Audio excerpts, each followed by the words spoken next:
Mercedes Benz and CNBC TV 18 present Young Turks on the Road. Hello and welcome to Young Turks, India's longest running show on entrepreneurship. I'm Shireen Bhan. As you can see, we have something very special lined up for you, not just today, but over the next 4 weeks. Young Turks is going on the road, quite literally, with Mercedes Benz. Now, this special series will unravel why, for those who started down the road of entrepreneurship, the challenge and exhilaration of hitting new heights often keeps them going despite the bumps that they may encounter on the road. Now, apart from a good head on your shoulders and pure grit, what often helps you stay on the right path is a mentor. So on the show today, we go on the road in the national capital with two startup founders, Kaushal Dugar of T-Box and Muheet Mehraj of Kashmir Box. Well, the similarity in names was purely coincidental. They will speak with Young Turk Mentor Samrath Bedi of Forest Essentials on what it takes to scale up a business that's focused on luxury, artisanal and make in India. It is now time for us to introduce you to our mentor on the show, Samrath Bedi of Forest Essentials. Now, this brand is homegrown and over the last 15 years has transformed the perception of Ayurveda from being just medicinal to truly luxurious. Forest Essentials was never started as a business. It was always something that was a passion. Today we're hitting the 50-store mark, and I think for us in India to even have 50 stores which are standalone is actually a big achievement given the diversity of the market. When we started, there was no online. So we had the advantage of not having any other channel to concentrate on except on building our own distribution. So I think in some ways it was an advantage. Now I have an advantage of having another channel to sell on. I think the next big thing for us is to now look at taking this international. And I think we have been very patient, waited long enough, and have actually built the roots and fundamentals of a very strong Indian brand. Time now for the rubber to hit the road with the Mercedes Benz GLS. Megha is having all the fun.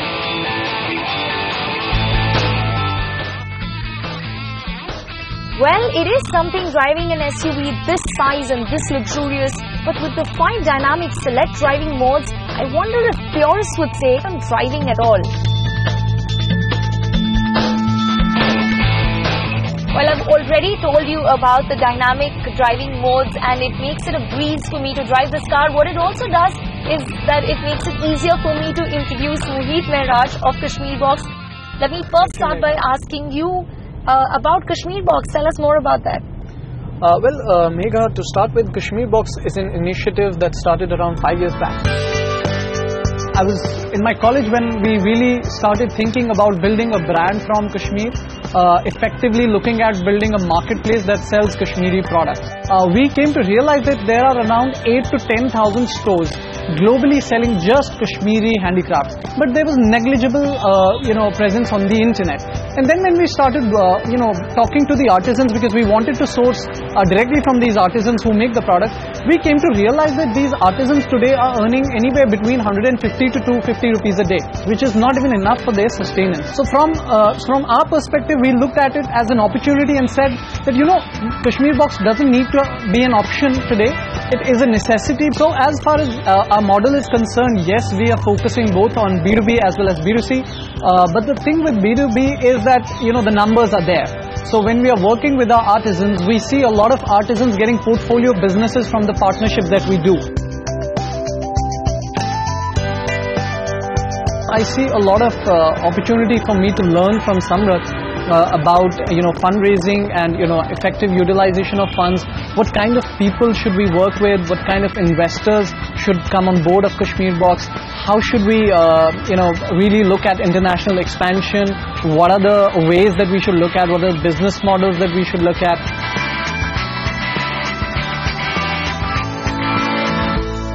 Hi Samrath, nice to meet you. That's Muheet Mehraj of Kashmir Box. You have a couple of minutes to chat, so I'm going to leave you to it. Muheet, over to you. So talking about Kashmir Box, we started around 5 years back. We have tried to build a marketplace around the model.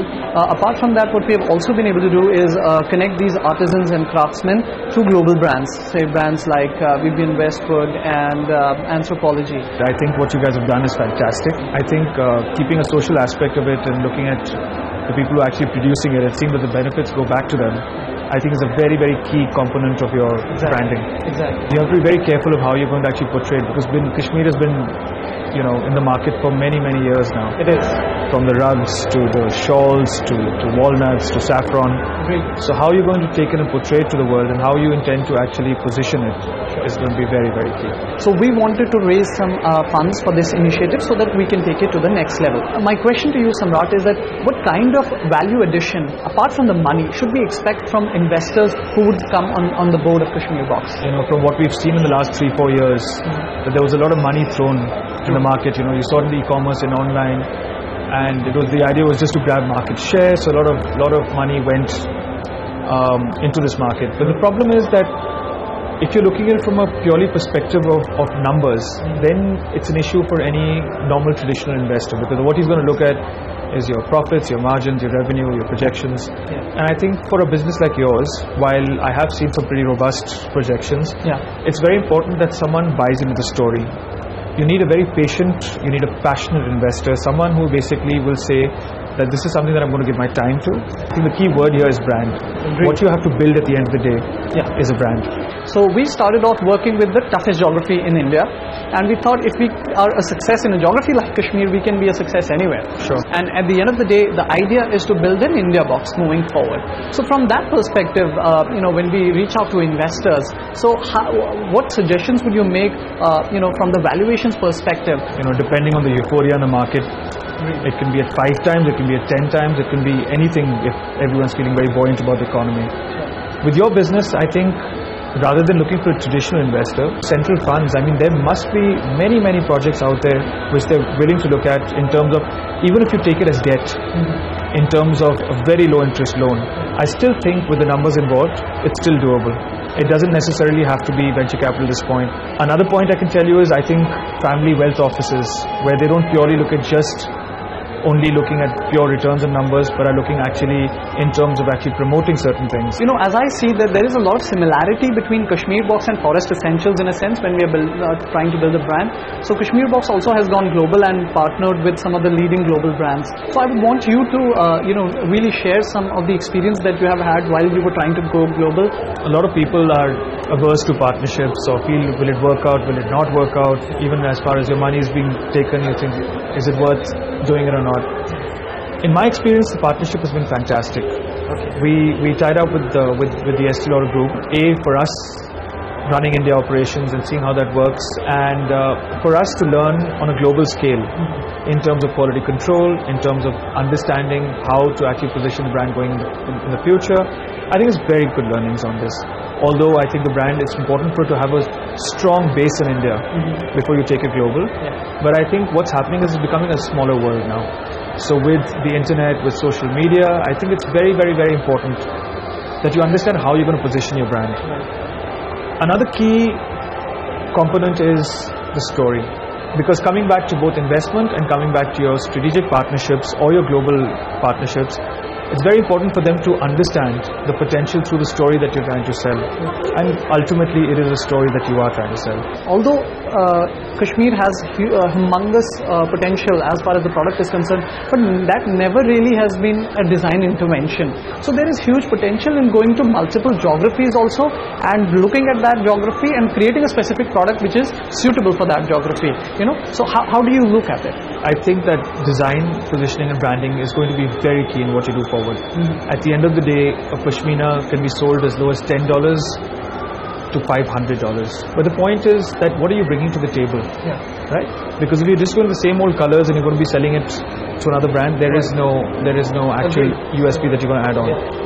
I think when you do take money or when you decide to expand, I think putting it into human resources, like you said, not only purely for marketing, but actually investing into design, into value-added products, into maybe making that shawl into a stole, into a scarf, into what today's market exists, I think is very, very important. What we have also been working on is creating a design center, as you rightly said. Just focus on improving the benchmark of quality and also at the same time ensure that the market size that we have is further built up rather than it declining over a period of time.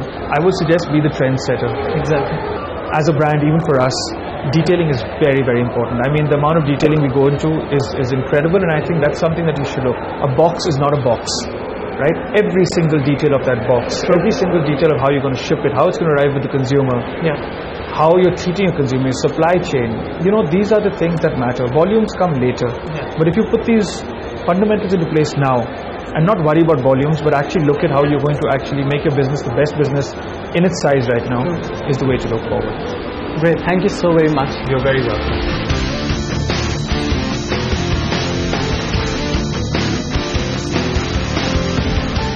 Alright, Samrath, so you just had your first chat with the first startup. What were your takeaways? What did you feel about the startup at this point? I think they bring a lot of passion to this project, and I think it's very key that in these kind of startups and the kind of work that they're trying to do, that there's a lot of passion involved.